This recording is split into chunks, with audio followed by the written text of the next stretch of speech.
वापरून आपण आपल्या आतमध्ये जे दुःख आहेत, वेदना आहेत, राग आहे एखाद्याबद्दलचा, नकारात्मकता आहे, ही आपण रिलीज करू शकतो. मित्र, त्या टेक्निकचं नाव आहे EFT, इमोशनल फ्रीडम टेक्निक्स. आपल्या बॉडीजमध्ये 9 ते 10 पॉइंट्स असे आहेत जिथे आपली एनर्जी स्टक झालेली असते.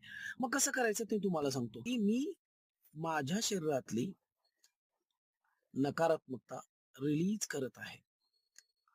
जरी माझ्या शरीरामध्ये, मनामध्ये दुःख, राग, एखाद्याबद्दलचा राग असेल, द्वेष असेल, तरी मी स्वतःला आता रिलीज करत आहे. एक्सेप्ट करत आहे. रिलीज करत आहे. एक्सेप्ट करत आहे. स्वतःला मी रिलीज करत आहे. मी एक्सेप्ट करत आहे. रिलीज करत आहे. एक्सेप्ट करत आहे. आणि मग बघा तुम्हाला काय फील होतंय.